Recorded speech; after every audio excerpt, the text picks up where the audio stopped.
रिश्तेदार के साथ झारखंड की संस्कृति और सियासी ताकत भी दिखी। ये रिपोर्ट देखिए। हेमंत सोरेन, मैं विधि द्वारा स्थापित भारत के संविधान के प्रति सच्ची श्रद्धा और निष्ठा रखूंगा।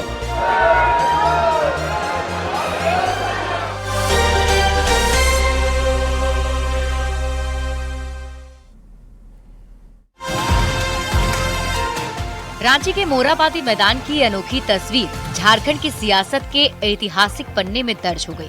सत्ता में लगातार दूसरी बार वापसी कर इतिहास रचने वाले हेमंत सोरेन ने गुरुवार को चौथी बार मुख्यमंत्री पद की शपथ ली। मैं झारखंड राज्य के मुख्यमंत्री के रूप में अपने कर्तव्यों का श्रद्धापूर्वक और शुद्धि अंतःकरण से निर्वहन करूंगा। इस ऐतिहासिक मौके पर शपथ के लिए सजे मंच पर सियासी शक्ति प्रदर्शन भी दिखा। लंबे समय बाद इंडिया गठबंधन के सारे सियासी सूरमा एक साथ एक मंच पर नजर आए। शपथ से ठीक पहले हेमंत सोरेन ने मंच पर मौजूद मेहमानों का स्वागत किया। माता पिता के साथ कांग्रेस अध्यक्ष मल्लिकार्जुन खड़गे का पैर छूकर आशीर्वाद लिया और स्टेज से हाथ हिलाकर शपथ समारोह में पहुंचे रिश्तेदारों और अतिथियों का अभिवादन स्वीकार किया।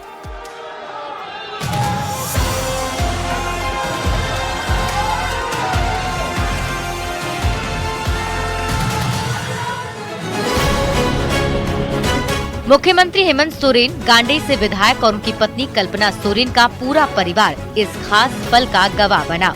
खास मेहमानों के ठीक बीच मंच पर हेमंत सोरेन के पिता शिबू सोरेन और मां रूपी सोरेन बैठी थी और स्टेज के सामने पहली पंक्ति में कल्पना सोरेन की मां, उनकी बहन, हेमंत सोरेन के दोनों बेटे और छोटे भाई बसंत सोरेन की बेटी बैठी थी। इस मौके पर सोरेन परिवार का संस्कार भी दिखा।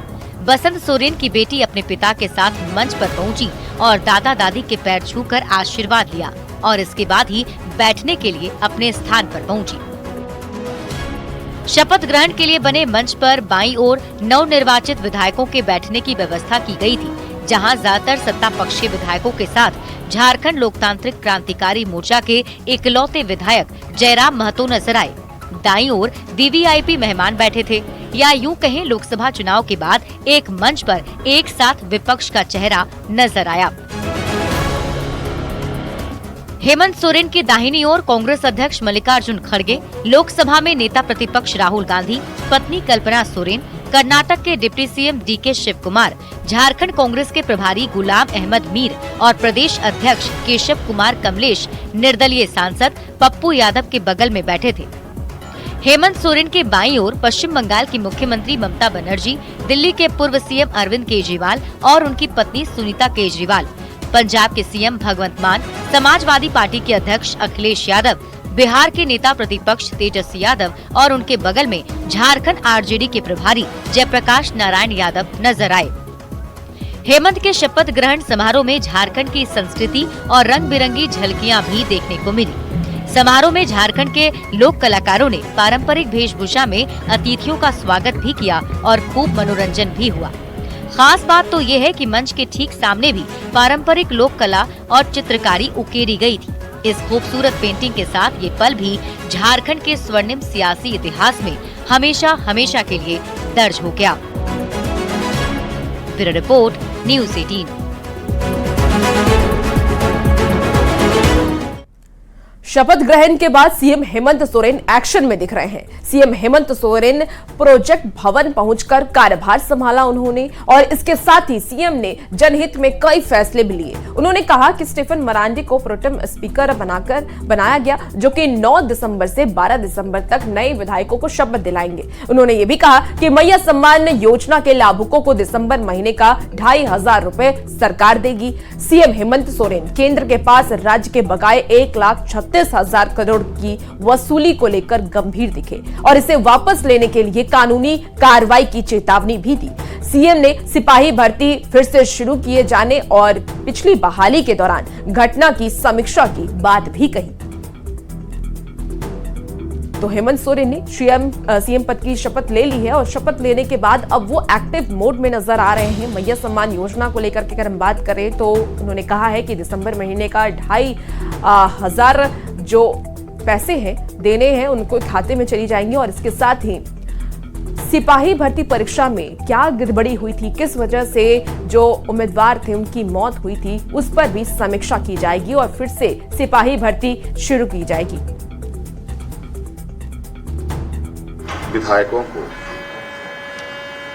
81 विधानसभा में जो चुने गए सदस्यों को शपथ ग्रहण हेतु प्रोटेम स्पीकर के रूप में प्रोफेसर स्टीफन मरांडी जी को चुना गया और ये भी निर्णय लिया गया कि आगामी 9 से 12 तारीख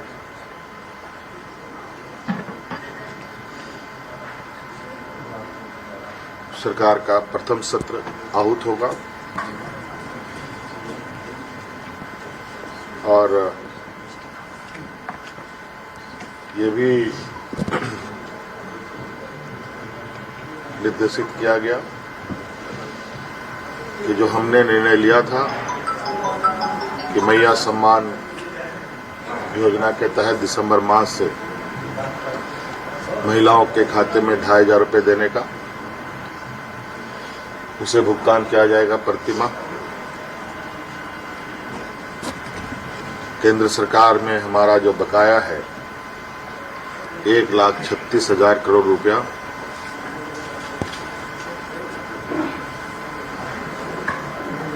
जो केंद्रीय सरकारी उपक्रमों पर है, उसकी वसूली के लिए कानूनी कार्रवाई प्रारंभ की जाएगी। झारखंड में हेमंत सरकार मजबूती के साथ सत्ता में लौट चुकी है। ऐसे में जनता से किए गए वादों को पूरा करने की बारी भी अब आ चुकी है। खर्च के लिहाज से इन वादों को पूरा करना कितना आसान होगा या फिर चुनौती भरा? चौथी शपथ की क्या है 4 बड़ी चुनौती, ये रिपोर्ट देखिए।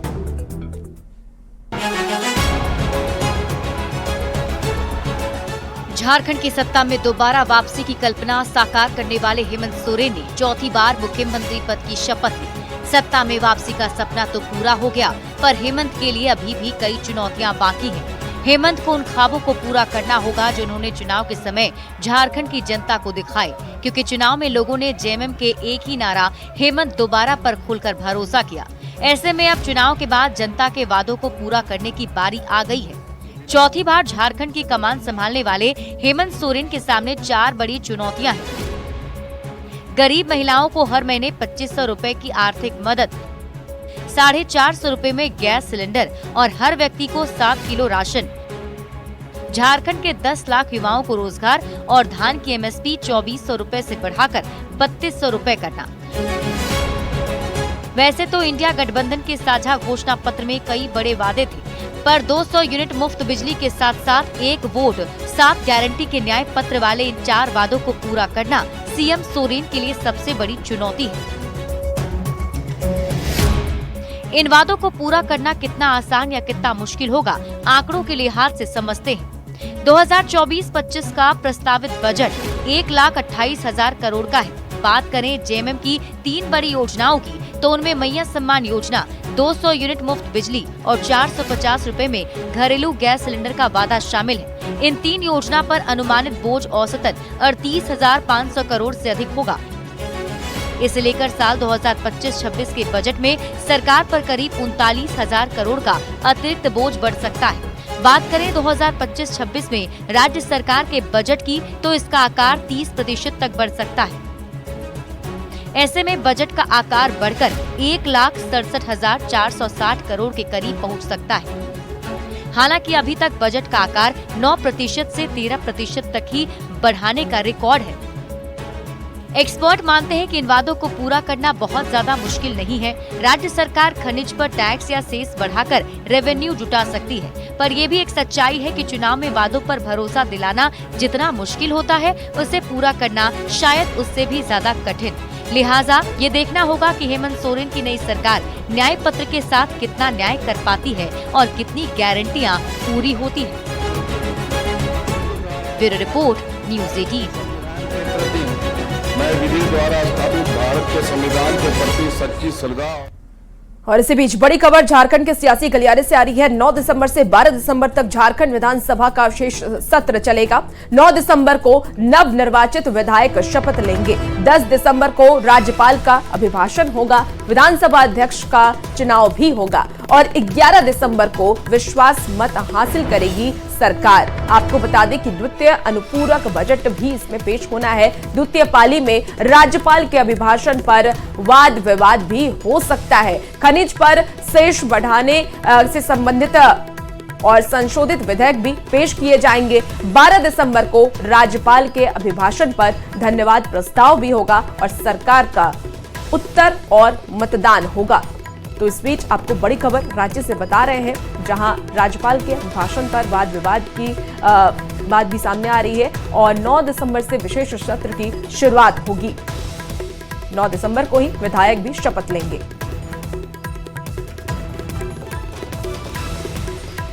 और एसटीएफ की बड़ी कार्रवाई हुई है, जहां सीतामढ़ी का कुख्यात अपराधी ढेर किया गया है। एनकाउंटर में सरोज राय मारा गया है। 2 लाख का इनामी सरोज राय था। हरियाणा के मानेसर में ये मारा गया। 20 से ज्यादा कांड का आरोपी था। एनकाउंटर में एसटीएफ का एक जवान भी घायल हो गया। बिहार हरियाणा पुलिस ने यह संयुक्त कार्रवाई की है। तो 2 लाख का इनामी सरोज राय जिसको मार दिया गया है। बिहार हरियाणा पुलिस ने यह संयुक्त कार्रवाई की। सीतामढ़ी का यह कुख्यात अपराधी जिससे ढेर किया गया है और इस एनकाउंटर में एसटीएफ का एक जवान भी घायल बताया जा रहा है। बता दें कि 20 से ज्यादा कांड का यह आरोपी जिसको अब मार गिराया गया है, 2 लाख का इनाम भी इसके ऊपर था।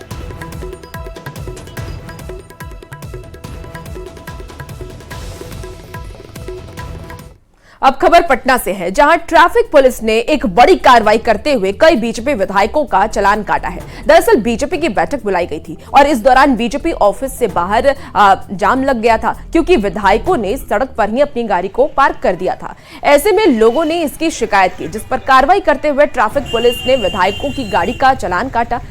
पटना ट्रैफिक पुलिस के मुताबिक इस दौरान 24 से ज्यादा बीजेपी नेताओं और विधायकों के चालान काटे गए हैं।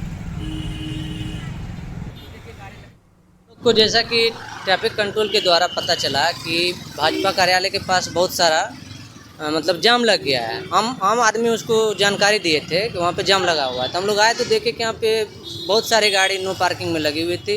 डबल लाइन ट्रिपल लाइन कर दिए थे। इस कारण से जाम की समस्या उत्पन्न थी। ऐसे तो डेली यहाँ पे लगता ही है, लेकिन उतना दिक्कत नहीं होता है, तो इसलिए हम लोग कार्रवाई थोड़ा देख सुन के करते हैं। लेकिन आज ज़्यादा कंप्लेन गया, इसलिए हम लोग कार्रवाई करने आए थे।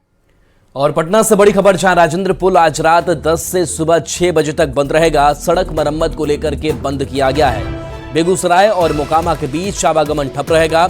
एम्बुलेंस को छोड़कर कोई भी वाहन नहीं चलेगा। पटना जाने के लिए 0 माइल से तेघड़ा, बछवाड़ा, हाजीपुर से जाना होगा। लखीसराय जाने के लिए बेगूसराय से बलिया मुंगेर पुल के रास्ते जाना होगा। तो सड़क मरम्मत को लेकर के यह कई बड़े बदलाव जो हैं वो किए गए हैं।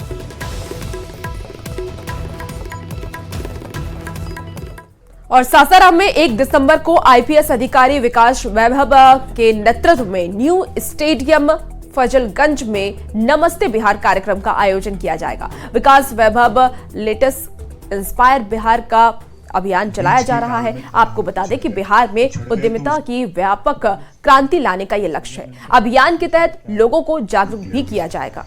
बीच के काल में थोड़ा हम पिछड़ गए। सासाराम फजलगंज स्टेडियम में एक बड़ा जनसंवाद लेट्स इंस्पायर बिहार के अंतर्गत होने जा रहा है, जो तीसरा बड़ा जनसंवाद है। इससे पहले बेगूसराय में 10 दिसंबर 2023 को जो संवाद हुआ था, उसमें 50,000 से अधिक लोग आए थे।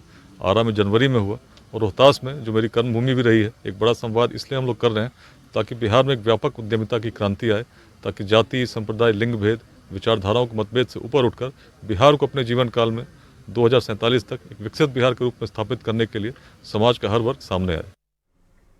पटना के ज्ञान भवन में डाक विभाग की ओर से 3 दिवसीय राज्य स्तरीय डाक टिकट प्रदर्शनी का आयोजन किया गया। डाक महाध्यक्ष के निर्देश पर विपेक्स 2024 का भव्य आयोजन हुआ। राज्यपाल राजेंद्र विश्वनाथ हार्लेकर ने कार्यक्रम का उद्घाटन किया। इस दौरान पूर्व सांसद सीपी ठाकुर सहित कई लोग मौजूद रहे।